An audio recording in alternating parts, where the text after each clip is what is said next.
Anda, kita bersama dalam Berita Daerah Berbahasa Minang.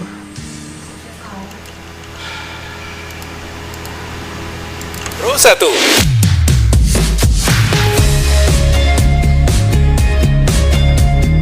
Kanal informasi dan inspirasi. Pro 1.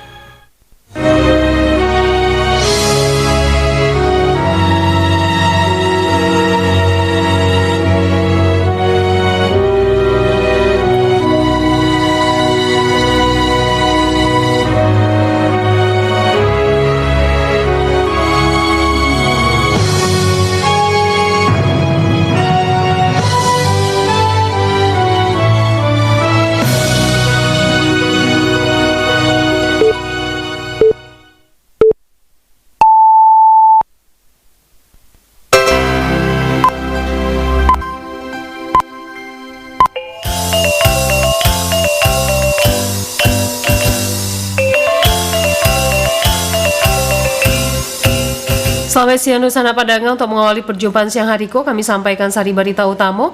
Pemerintah Kabupaten Agam berkomitmen mempertahankan penerapan budaya nilai-nilai anti korupsi di Nagari Kamang Hilya. Kemenak dan Basnas Kota Padang Panjang sepakat memfasilitasi perjanjian kerjasama. Buletin berita Minang selengkapnya dibacakan De Aldila. Nusana Padang usai mendapat monitoring evaluasi desa anti korupsi oleh KPK Republik Indonesia, pemerintah Kabupaten Agam berkomitmen mempertahankan penerapan budaya nilai-nilai anti korupsi di Nagari Kamang Hilya. Alwan Ahmad Fauzan melaporkan. Komisi Pemberantasan Korupsi KPK RI melaksanakan monitoring implementasi indikator desa anti korupsi di Kantuan Nagari Kamang Hilya, Kabupaten Agam beberapa waktu lalu. Kegiatan itu merupakan evaluasi berkala tahadok Nagari Kamang Hilya dan ditetapkan sebagai percontohan desa anti korupsi tingkat Provinsi Sumatera Barat sejak tahun 2022. Monitoring dipimpin Ketua Satuan Tugas Direktorat Pembinaan Peran Serta Masyarakat KPK RI Andika Widiarto. Sarato dihadiri Inspektur Kabupaten Agam Welfizar, Kapalo Dinas Pemberdayaan Masyarakat Jo Nagari Handria Asmi, Kapalo Dinas Komunikasi Jo Informatika Roza Chef Devianti, Camek Kamang Mage, Sarato Wali Nagari Kamang Hilya beserta jajaran. Dalam sambutannya, Inspektur Kabupaten Agam Welfizar menegaskan bahwa monitoring dari KPK menjadi dasar evaluasi sekaligus pembelajaran untuk memperkuat tata kelola pemerintahan nan baik di tingkat nagari. Menurutnya, monitoring dari KPK dapat menjadi dasar evaluasi sekaligus pembelajaran sehingga menjadi masukan dari KPK untuk dijadikan acuan agar terus melakukan perbaikan. Karena itu, pemerintah kabupaten melalui Nagari Kamang Hilya tetap berkomitmen melakukan pembinaan jo pengawasan terhadap pemerintahan Nagari Kamang Hilya melalui Inspektorat, DPMN, Kecamatan, Sarato Perangkai Daerah Takai lainnya. Kita tetap komit untuk melakukan pembinaan dan pengawasan secara institusi, secara kelembagaan. Ini tidak hanya dalam bentuk regulasi mungkin yang ditetapkan di kabupaten, tapi juga dalam bentuk pembinaan. Sementara itu, Ketua Satuan Tugas Direktorat Pembinaan Peran Serta Masyarakat KPK RI Andika Widiarto menjalehan bahwa monitoring jo evaluasi itu merupakan agenda rutin KPK dan dilaksanakan setiap 2 tahun sekali tado desa atau nagari percontohan anti korupsi. Sedangkan pada tahun kelima, Andika Widiarto menjalehan KPK akan melakukan penilaian ulang untuk menentukan apakah status desa anti korupsi akan diperpanjang untuk 5 tahun berikutnya atau dihentikan. Ketua Satuan Tugas Direktorat Pembinaan Peran Serta Masyarakat KPK RI Baharo, indikator-indikator desa anti korupsi di Nagari Kamang Hilya indah hanya dipenuhi saat penilaian, namun menjadi budaya dalam penyelenggaraan pemerintahan jo kehidupan masyarakat, sehingga keberlanjutan evaluasi, survei kepuasan masyarakat, sarato sinergi antara pemerintah nagari jo lembaga adai dapat menjadi kunci untuk mempertahankan predikat tasabui. Harapannya sudah pasti apa komponen indikatornya di desa anti korupsi itu tetap dipertahankan dan tetap dilestarikan secara rutin. Jadi bukan hanya berhenti di tahun 2022 atau 2024, tapi terus berlangsung sampai selamanya gitu. Karena seperti contohnya acara kegiatan-kegiatan wisata adat gitu ya, tetap dibantu oleh nagari. Lalu ada kegiatan-kegiatan misalkan evaluasi kinerja, survei kepuasan dan sebagainya, itu harus terus dilakukan tiap tahunnya. Jadi untuk mengevaluasi apakah kinerja nagari itu diterima oleh masyarakat atau tidak. Sebagaimana diketahui Komisi Pemberantasan Korupsi Republik Indonesia juga mengapresiasi kuatnya nilai-nilai adai nan dimiliki Nagari Kamang Hilia, di mana kolaborasi nan erat antara pemerintah Nagari jo lembaga adai merupakan keunikan sekaligus modal penting dalam membangun tata kelola pemerintahan nan transparan, akuntabel jo berintegritas. Dari Kabupaten Agam, Malwan Fauzan, RRI Bukit Tinggi melaporkan. Pemerintah Kabupaten Agam mengadakan gerakan menanam bibit cabai kering merah di polybag seluruh organisasi perangkat daerah agar pegawai bisa menanam di halaman rumahnya dalam pengendalian inflasi. Kepala Dinas Pertanian Agam Heri Prasetyo Wibowo mengatakan gerakan Agam menanam cabai merah keriting dilakukan seluruh OPD di Pemkab Agam. Heri Prasetyo Wibowo mengharapkan gerakan bisa memberikan inspirasi bagi para pegawai di masing-masing OPD untuk menanam cabai di pekarangan rumahnya.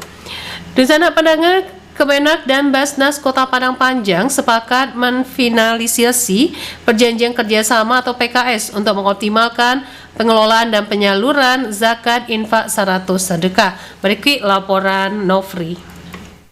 Kementerian Agama Kota Padang Panjang menggelar rapat finalisasi perjanjian kerjasama Jo Badan Amil Zakat Nasional Kota Padang Panjang Selasa Kapatang. Dalam rapat tersebut dibahas secara rinci butir-butir perjanjian kerjasama. Fokus utama pembahasan terkait pengelolaan dan penyaluran dana zakat, infak, sedekah, dan dana sosial keagamaan lainnya. Salah satu poin yang dibahas adalah mekanisme penyaluran zakat aparatur sipil negara ASN di lingkungan Kemenak, zakat ASN dari kantor Kementerian Agama, KUA, serta madrasah akan disalurkan melalui Basnas. Pengumpulan akan dilakukan oleh unit pengumpulan zakat atau UPZ. Selain itu, rapat juga membahas mekanisme penyaluran dana Basnas kepada penerima manfaat dan berhak. Penerima tersebut meliputi mustahik, fisabilillah, serta peserta didik dan layak menerima bantuan pendidikan melalui program beasiswa Basnas. Hak dan kewajiban pihak pertama dan pihak kedua turut menjadi pembahasan. Kepala Kantor Kemenak Kota Padang Panjang Muklis M menyampaikan bahwa finalisasi PKS penting untuk memastikan tata kelola zakat berjalan lebih tertib serta akuntabel. Dirinya berharap kerjasama tersebut dapat mengoptimalkan penghimpunan dan penyaluran dana zakat infak 100 sedekah. Jo demikian, bantuan yang diberikan dapat tepat sasaran serta memberikan manfaat luas bagi masyarakat, khususnya ASN, mustahik, serta peserta didik. Kira-kira 1 minggu ke depan kita akan melaksanakan penandatanganan PKS ini. ASN yang ada di Pemko Kota Padang Panjang. Dan alhamdulillah sebentar lagi akan diterbitkan surat edaran. Insya Allah nanti kalau semuanya sudah terlaksana, zakat sudah kita kumpulkan, infak sedekah sudah, kemudian wakaf, insya Allah kita nanti Kementerian Agama bagaimana memberikan support tentang pemberdayaan ekonomi di tengah-tengah masyarakat bisa kita laksanakan. Wakil Ketua Basnas Kota Padang Panjang Samsuarni dalam kesempatan tersebut menekankan pentingnya kepercayaan masyarakat dalam penyaluran zakat melalui lembaga resmi. Dirinya menyampaikan bahwa Basnas Kota Padang Panjang adalah memiliki sistem pengelolaan non profesional, transparan, serta akuntabel. Samsuarni juga mengimbau para mustahik serta masyarakat untuk menyalurkan zakat infak serta sedekah melalui Basnas. Pertama kita ajak muzaki dulu. Kita sangat berharap para muzaki kita khususnya di Kota Padang Panjang salurkan zakat di Basnas. Basnas sudah punya legalitas formal penerimaan dan penyaluran. Dikelola secara profesional sesuai dengan aturan perundang-undangan dan secara syariat. Kedua, kepada para mustahik, manfaatkanlah bantuan dari muzaki yang dilalui ke Basnas semaksimal mungkin. Sesuaikan dengan peruntukan, jangan disalahgunakan karena ini merupakan zakat yang memang pertanggungjawabannya dunia akhirat. Menurutnya, jo penyaluran zakat ke Basnas, dana yang terkumpul akan dikelola sesuai syariat dan didistribusikan secara tepat sasaran kepada 8 golongan penerima manfaat. Selain itu, Basnas juga memiliki program-program pemberdayaan seperti bantuan pendidikan, kesehatan, ekonomi produktif, serta tanggap bencana yang diharapkan dapat meningkatkan kesejahteraan umat secara berkelanjutan. Nofri melaporkan. Pemerintah Kabupaten Pasaman Barat melaksanakan pelayanan terpadu mulai administrasi kependudukan, perizinan, perpajakan, kesehatan, donor darah, pembukaan rekening bank hingga pasar murah di kantor Wali Nagari atau Kepala Desa Kinali, Kecamatan Kinali. Bupati Pasaman Barat Yulianto mengatakan pelayanan terpadu yang diberikan merupakan inovasi nantari dapat ditingkatkan dan semata-mata untuk memudahkan kepentingan masyarakat Pasaman Barat.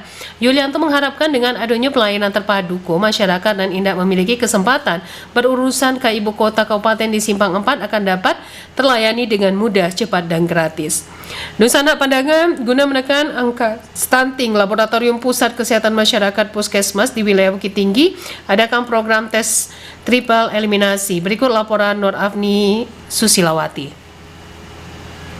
Laboratorium Puskesmas Masyarakat di kawasan Bukit Tinggi Josa Kitarnyo kini memperkuat pemantauan kesehatan untuk ibu hamil menekan angka stunting. Sebuah program prioritas wajib selama trimester pertama kekandungan adalah pemeriksaan triple eliminasi. Hal tersebut ditekankan Derina Syafriani, ahli teknologi laboratorium medik Puskesmas Rasihmah Ahmad, waktu program interaktif generasi sehat RRI Bukit Tinggi. Untuk ibu hamil, sudah singgung juga ya tadi ya, pemeriksaan yang dilakukan itu yang pertama adalah pemeriksaan triple eliminasi.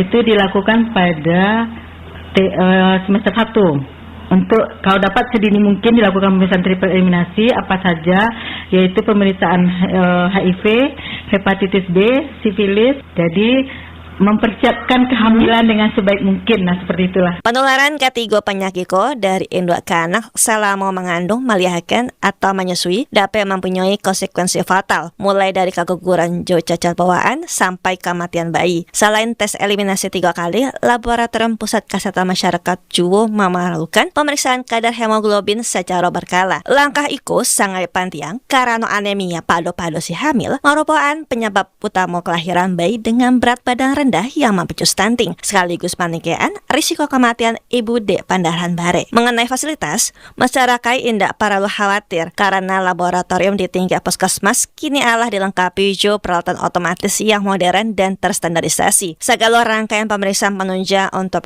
si hamil dipastikan gratis selama pasien merupakan serta aktif BPJS Kesehatan aktif dan terdaftar di puskesmas yang bersangkutan. Kalau BPJS-nya di puskesmas kita gratis. Tetapi ini bayar. Karena kalau kita bekerjasama dengan BPJS ini kan untuk pengobatan. Pada akhir sesi dialog, pihak fasilitas kesehatan meminta para suami keluarga untuk aktif mendukung atau mengawani pada si hamil dalam menjalani pemeriksaan laboratorium sejak dini. Pelibatan aktif lingkungan terdekat dinilai sebagai faktor yang menentukan dalam memutuskan rantai penularan penyakit mewujudkan generasi masa datang yang sehat bebas dari stunting. Nur Afni Susilawati melaporkan. Dunsana Pandanga, pemerintah Kabupaten Agam memperbaiki sebanyak 46 unit sekolah yang terdampak bencana hidrometeorologi melanda daerah itu pada akhir November 2025 dengan dana 29,61 miliar. Kepala Dinas Pendidikan dan Kebudayaan Agam Andri mengatakan dana 29,61 miliar itu bersumber dari revitalisasi program terdampak bencana melalui program bantuan pemerintah dari Kementerian Pendidikan Dasar dan Menengah. 25,0 miliar rupiah serta dana transfer ke daerah 57 miliar rupiah. Program revitalisasi merupakan bentuk perhatian pemerintah pusat terhadap pemulihan sarana pendidikan dan mengalami kerusakan akibat bencana alam. Tantangan digitalisasi yang kian masif, pemerintah Kabupaten 50 Kota mengingatkan kembali pentingnya mengoptimalkan peran bajanjang pembuka adat mulai dari tingkat kaum hingga nagari. Berikut laporan Irsyad. Pemerintah Kabupaten 50 Kota mengingatkan kembali pentingnya memperkuat tatanan adat institusional di tengah darahnya arus globalisasi dan digitalisasi kini ko. Langkah strategis itu ditegaskan oleh Wakil Bupati 50 Kota Ahlul Badri Toresya ketika magian pandangan terkait eksistensi masyarakat hukum adat. Dirinya menilai bahwa kesakralan adat Minangkabau dan senantiasa terjaga bukan sekedar bentuk pelestarian seremonial, melainkan sebuah kebutuhan krusial bagi daerah. Wakil Bupati menjelaskan bahwa hilangnya sekat-sekat informasi kini ko membuat penetrasi budaya luar dan nilai buruk kian sulit dibendung masuk ke tingkat negari. Oleh karena itu, Ahlul mengajak seluruh elemen untuk menjadikan nilai luhur adat sebagai salah satu benteng pertahanan sosial terkuat dan dimiliki daerah. Ahlul Badri Toresya memaparkan bahwa wilayah Kabupaten 50 Kota beruntung karena memiliki modal sosial kuat berupa struktur hukum komunal dan masih dihormati warga. Budaya-budaya luar, hal-hal buruk yang dari luar susah dibendung ke kampung kita. Dan salah satu bentengnya itu adalah adat kita ini. Siapa yang akan menyelamatkan kemenakan kita? Pasti mama ini. Kemenakan batuan ke mama, mama batuan ke penghulu, penghulu pun batuan ke mupakat, mupakat batuan ke. Lebih lanjut, Wakil Bupati 50 Kota Ahlul Badri Toresya menekankan pentingnya menghidupkan kembali fungsi struktural peran aktif pemuka adat di tingkat kaum guna mengawal perkembangan anak kemenakan. Pihak pemerintah daerah merasa optimis bahwa penguatan fungsi nini mama serta semangat musyawarah akan mampu mengantisipasi degradasi moral secara mandiri oleh masyarakat. Irsyad melaporkan. UNP Padukan, pendidikan guru dan pengalaman industri ciptakan lulusan unggul. Berikut laporan Joni Marbeta. Tugas utama kita di UNP menghasilkan tenaga guru. Universitas Negeri Padang UNP taruh mampakui perannya sebagai perguruan tinggi berbadan hukum dengan perencanaan pengembangan nan matang termasuk meningkatkan kontribusi mahasiswa melalui program magang di dunia industri dan dunia kerajo nan ado kiniko. Wakil Rektor Warek 1 Universitas Negeri Padang UNP Profesor Dr. Refinaldi Master Raid kepada RRI di Bukit Tinggi mengatakan salah satu bentuk implementasi kebijakan itu adalah program magang mahasiswa program studi animasi nan berlangsung hingga 2 tahun di sejumlah industri nan ado di Indonesia. Menurutnya, pengalaman langsung di dunia kerajo menjadi bekal penting agar lulusan memiliki kompetensi nan sesuai jo kebutuhan pangsa pasar dan industri nan ado kiniko. Refinaldi menjalihan UNP menargetkan alumninya indah hanya siap bakarajo tetapi juga mampu memberikan kontribusi nyata di lingkungan kerajo, masyarakat maupun dunia usaha melalui kemampuan kreativitas dan juga inovasi yang dimilikinya. Meski taruh bertransformasi sebagai perguruan tinggi berbadan hukum dengan berbagai penguatan program akademik dan kemitraan industri, UNP lanjut Refinaldi tetap menjaga jati dirinya sebagai lembaga pendidikan dan berkomitmen mencetak dan menghasilkan tenaga pendidik atau guru non profesional non ado kiniko. Kita UMP perguruan tinggi sekarang yang masuk ke dalam klaster perguruan tinggi negeri berbadan hukum tentu sudah punya rencana-rencana yang cukup matang ya ke depannya, termasuk memikirkan bagaimana adik-adik mahasiswa kita ini bisa berkontribusi secara optimal. Nah, khususnya untuk animasi kita memagangkan mereka itu ada yang sampai 2 tahun Pak, magang di industri-industri yang membutuhkan animasi. Bahkan sebagian besar dari mereka itu sudah bekerja sebelum mereka diwisuda. Kita tidak mengatakan siap pakai, tapi mereka siap untuk berkontribusi. Konteks siap pakai itu kan masing-masing sih beda pemahaman. Karena tugas utama kita di UMP menghasilkan tenaga guru ya Pak ya. Jadi itu tidak akan kita lupakan karena memang itu adalah bisnis utama kita. Jadi prodi-prodi kependidikan itu kita kembangkan terus. Justru prodi-prodi kependidikan itu sudah kita anggap sekarang prodi-prodi yang sudah sangat matang kan itu. Rata-rata sekarang akreditasinya sudah cukup bagus. Tinggal sekarang kita lagi bagaimana melakukan penyesuaian dengan kurikulum. Kemudian terkait mungkin nanti dengan suplai yang besar, kita di UMP itu juga melakukan berbagai evaluasi. Melalui penguatan kualitas pembelajaran, kemitraan industri, dan pengembangan kompetensi lulusan, UNP optimistis dapat melahirkan sumber daya manusia SDM nan unggul, adaptif, dan mampu menjawab tantangan perkembangan zaman nan ado kiniko. Joni Marbeta mengabar untuk berita Hari Minang pada siang hari ko.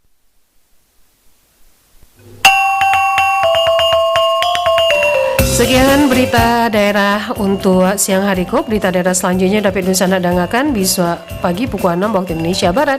Selamat siang.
Pro 1.